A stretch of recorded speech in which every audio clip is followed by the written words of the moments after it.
Well, hey, Courtney, thank you so much for coming on the Moms Overcoming Overwhelm podcast. I'm really excited to talk to you today. Thanks for having me. Yeah, you and I have connected, and I'm already like jealous. We were just talking about how you moved from Texas to Hawaii, and I'm like, oh, I want to move to Hawaii or see my friends in Hawaii. And you and I are both military spouses, but I kind of have the weird distinction that we're permanently stationed in Northern Virginia. So I've never had a move for the military, but that is something that I know I was going to kind of play into our conversation today, just because that kind of impacts our relationship with stuff and sort of like this feeling of contentment that we're going to jump into today. I'm so excited. But before we do, I would love it if you could introduce yourself and a little bit about you and your family, how you serve women or moms, and then anything you like to do in your free time, if you have any free time that has nothing to do with momming or decluttering or anything like that. Yeah, so I am a wife, a military wife. I am a boy mom to a 20-month-old, and I am a decluttering coach.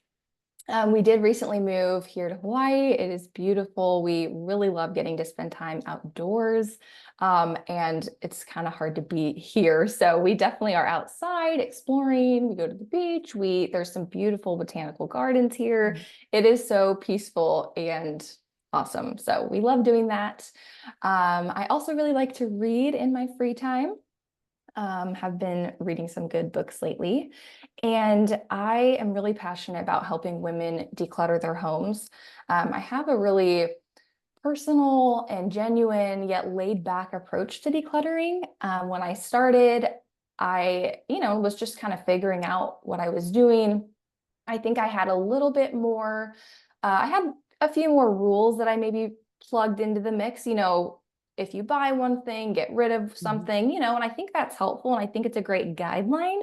But as I have helped women and over the years and even just decluttered in my own life, I realized that it's not always a one size fits all.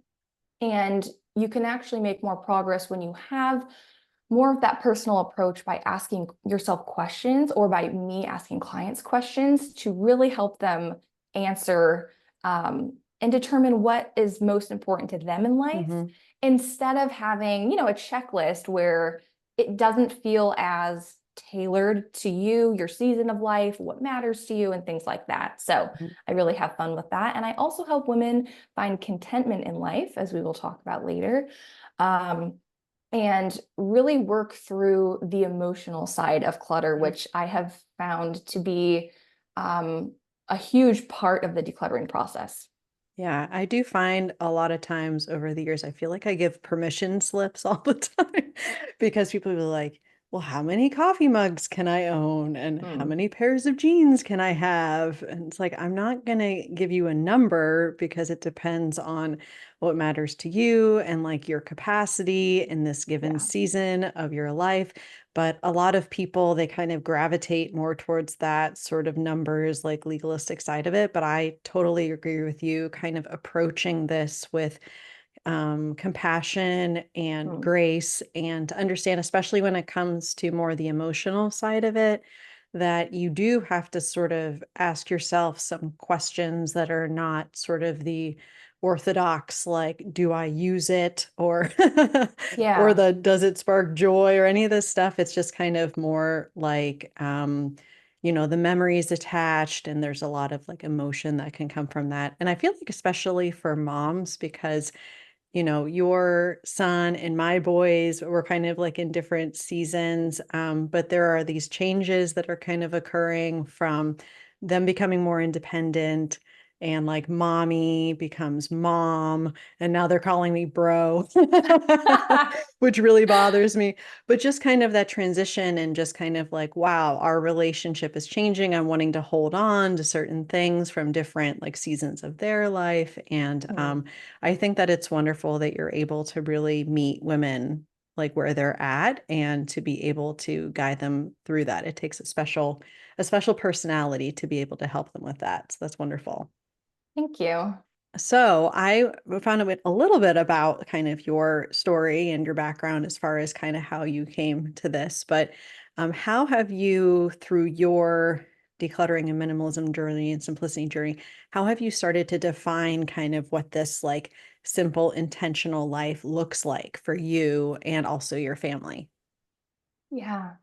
So I love that question because I think when we hear minimalism, or we need sometimes even when we hear decluttering, we think of an aesthetic. We Mhm. think of the white walls, the beige sectionals. I mean, I've had people even tell me this, like, but I can't, that doesn't work for me, or I don't want to have this like stark, cold, empty house. And sometimes that's what people think of when they think of minimalism because of maybe pictures on Pinterest Mhm. or books they've read or movies they've watched that have talked about that. But something I've learned over the years is that minimalism, or like I would say, living simply and Mhm. intentionally, um, it's a life rooted in choices, Mhm. not an aesthetic or the way that your house looks. Because ultimately, it's not about curating this perfect looking home. It is nice when your house looks cozy, when it feels or when it feels cozy or when it Mhm. looks pretty. I mean, we all want that, and that's a great benefit, but that's ultimately not why we declutter, right? We do it for the mental clarity. We do it so that we have more time, right? So we're not cleaning up constantly. There's so much to it. And I just want to, like you were saying, I love that you said you give a lot of permission slips out. And I Mhm. want to give that permission slip to the listener who feels like they have to curate this perfect home, or they have to declutter the right way so that it, checks a certain box, and it doesn't. You can absolutely um, curate something that works for your season of life, and it doesn't have to look perfect. And I think a lot of the time that holds us back. I know that I definitely have some perfectionistic tendencies, Mhm. and sometimes I'll think, well, if I can't do it exactly the way I want it to, if want to do it, or if it can't look the way I want it to look, then I'm not going to do it at all. Mhm. I'm not even going to start because I can't achieve it, in this certain way. But we all know that if you don't start, you can't achieve the end goal that you want, right? And so I just want to encourage you to take the pressure off, and don't worry about what other people are doing or what they're thinking, because I think we think people care Yeah. talking about our homes more than they actually do, right? Because Mhm. it's your home. And somebody walking in and seeing your house, like, chances are they're really not thinking anything of it, or maybe they feel reassured or validated seeing laundry piles in the corner or things Yeah. on the counter. Like, no one's expecting to walk in and see perfection. And if they are, then, well, that's kind of crazy, right? So just, I think ultimately take the pressure off yourself, because I think we're putting that Yeah. pressure on ourselves, right? And really think about what you want your home to look like, how you want it to function, and Mhm. then you can start to make decisions to get to that place. Yeah, I usually tell clients or listeners, like before you start looking or approaching any kind of room, like the three F's, how do you want it to feel? How do you want it to function? How do you want it Mhm. to flow as far as like from one activity to the next? Because we need our homes to support us. And not the other way around. And I was just talking in a recent episode about this concept. It's called the spotlight effect, which is kind of like a cognitive bias, which is like everyone thinks there's a spotlight on them. And everyone's paying attention to like what we're doing and what our homes look like and what our kids are doing or not Hmm. doing. And honestly, people are so just like focused on themselves. Yep. They don't even like notice it. So I really, yeah, appreciate that because I feel like that is something moms deal with a lot. One of the things you mentioned earlier was helping women find contentment.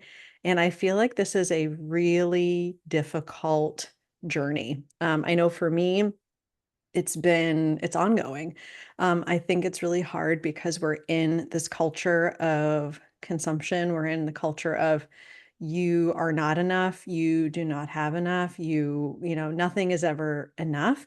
And so it's a very countercultural idea to say, no, I have enough, Hmm. I am enough, I'm doing enough.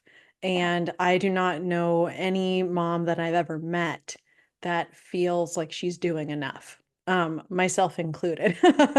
So Yeah. I would love it if you could tell us a little bit about sort of like your contentment journey and how different pieces of your background have kind of influenced how you have learned how to feel content, because I feel like that is extremely difficult for, especially I think of my grandmother's generation, where she did not have all the influences all Mm. around her. She had like her family, she had her church, she had maybe her neighbors, and that was it. But we are constantly bombarded with ads and social media and other moms and other opinions that are like, you're not doing enough. And it's really hard. I know that I'm preaching to the choir here, but could you tell us a little bit about kind of how you've navigated that journey of contentment for yourself? Yeah. So something that I find interesting, I was thinking about when you were talking was there are so many things that I've even found in my own life that I've wanted or thought I wanted, and then realized I only wanted it because I saw somebody else had it. Mhm. And I think, oh my gosh, we like how often do we actually do this? Like, what do I actually want because I want it versus what do I want because I saw, someone else had it. And then I feel like I'm not enough until I have it, or I need to keep up with her, because she has this. And if I don't, then I may be less than, or I might not be doing enough, like you were saying. Mhm. It is really interesting. So I'd encourage you to think about it. In your life as navigate purchases, Mhm. or I mean, it could be anything. It could be stuff, it could be even achievements. I mean, it could be anything. And for me, I do struggle with comparison, and I find that come up often in my life. And I realize that comparison leads to discontentment because, like I was mentioning, I'll see what somebody else has, where somebody else is, what they're doing. And I feel like a lot of the time it's subconscious, right? We're not, well, we're aware of it, but we're like, why am I feeling this way? Or why do I feel like I have to do this? I don't even want to do this. Oh, it's because I saw she was doing it, right? And when you can get to the root of it, I think it really helps because you can then ask yourself, do I really like, does this really matter to me? And what's helped me is getting really clear on my values in life, my priorities, like Mhm. what gets me up in the morning? Why am I here? And then aligning the things that I buy, how I spend my time, how, the decisions I make with those priorities in my life. Mhm. And I've learned that contentment is a daily and sometimes even a moment by moment choice to say, I have enough. I don't need to buy these things in order to feel more loved, more accepted, more purposed in life. Now, there's absolutely a place for stuff in our life. I mean, we need things to survive. We need pots and pans, we need sheets and a comforter, right? So it's not that everything, we're throwing it all away. But I think putting stuff in its rightful Yeah. place and knowing its purpose, but not being defined or defining ourselves by what we own. Mhm. Those things, like let's say a cute outfit, that can accentuate me, but it doesn't define me. It doesn't Yeah. make me who I am. And as a Christian, I find my identity in the Lord, Mhm. not in the things that I own. And I think when we can define, when the listener can define where they find their identity, it helps to peel back the layers and detach from some of the items that they may feel like they can't let go of because they Mhm. feel like it's a part of them. You know what I mean? Yeah, and also like the stuff part of it is huge. I think for me, it's the roles and responsibilities that I have to look at what other parents are doing. Mm. Like, I get a lot of mom guilt around my involvement in the school, even though I'm usually there like once a week. I'm usually like, but I still feel like, oh, I'm not doing enough. I'm not doing enough Mm, compared to other people.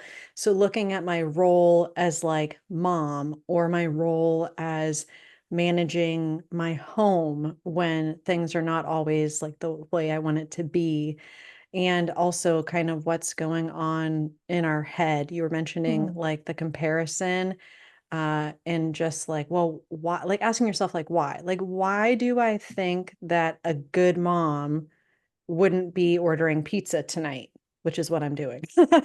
yeah, Why do I think like, and I have it in air quotes, right? Why do I think like a good mom wouldn't have dry toothpaste in the sink in the boys' bathroom because it's there twice a day, every day, but we can get in our heads and be like, okay, well, I'm not enough as Emily because of these other things. But if I'm finding my identity in something deeper, then mm, that's unmovable and unchangeable, regardless of my circumstances, yeah, or whether there's dishes in the sink or there's laundry that I forgot about that's still in the washer. And I think for me, that shift, like you said, kind of like, oh, no, I'm just going to take a step back. What actually matters? It isn't like the laundry that I forgot yeah. about. It's that, no, I'm still worthy. I'm still enough. Has that been the case for you? Like, how has sort of like your roles, especially because you're a relatively new mom, but your roles and responsibilities, like, how has comparison and contentment kind of impacted that part?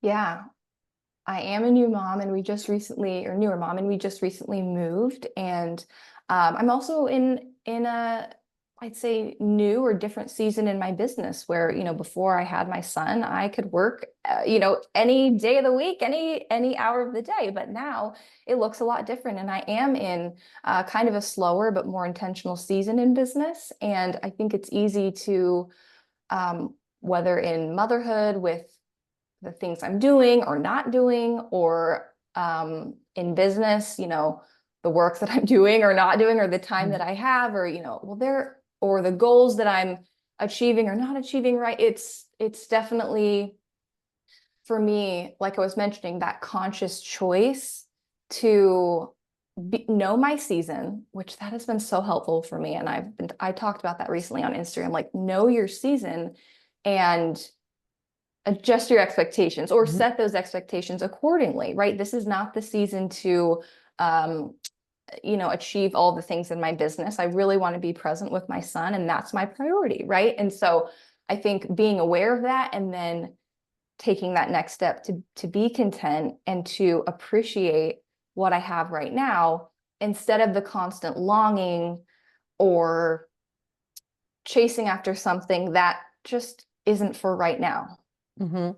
Yeah. And I'm just curious, like for the overwhelmed mom that is listening right now, and maybe she's having thoughts, like she goes to the bus stop and she looks around. It's like, oh my gosh, there's Courtney. Courtney always looks so put together. And I have like, who knows what this is on my shirt. And I mean, I'm sure she never has a dirty house and she's Mm. always like, and so we kind of tell ourselves like these stories about other people.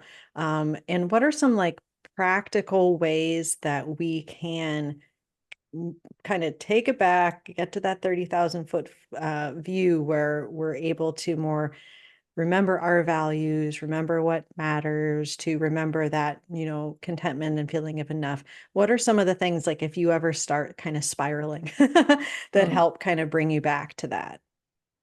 I love that you said we tell ourselves stories because that Mhm. is something I've also been talking about and thinking about in my own life and then helping clients with it too. Like, what are the stories we're telling ourselves about other people and what we think they're thinking about us or what we think they're doing, right? It is really interesting.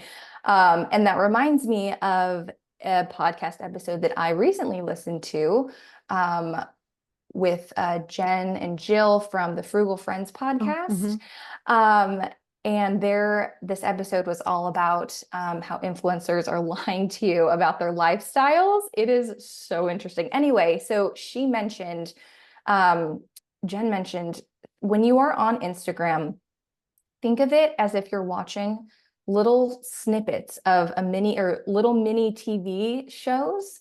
And don't think of it like you're watching a public display of people's lives. And I Mm. was like, oh my gosh, that is so good. That really stuck with me because we are often online scrolling, telling ourselves stories, right? Oh my gosh, look at her house. It's so perfect. She made this 5 course dinner, Mhm. she after she worked all day, their marriage is so great. Look at this cute family photo. Like I can't even get one photo of my family without, bribing my kids with snacks, right? There's all these things.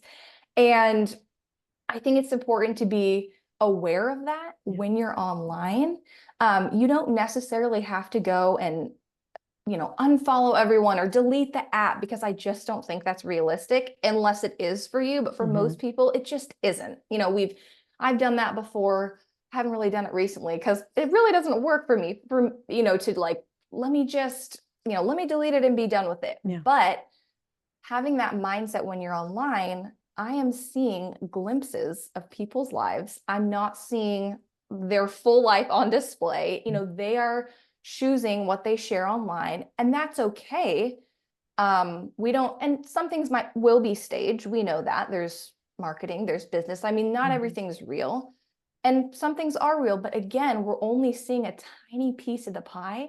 And so if you can be aware of that when you're online, I know that has helped me to, it just puts things into perspective, right? It Yeah. it like use Instagram for what it is and just remember your life doesn't have to look like theirs. And also remember, you're not even really seeing their life. You're seeing a tiny piece. I mean, I think about what I post online. Like, I'm not Mhm. going to share, oh, me and my husband just got into an argument. Like, no one's sharing that online, right? Or I just yelled at my kid. Like, no one's posting that. So Yeah. just remember, you're not the only one with a mess. You're not the only one who makes mistakes. Mhm.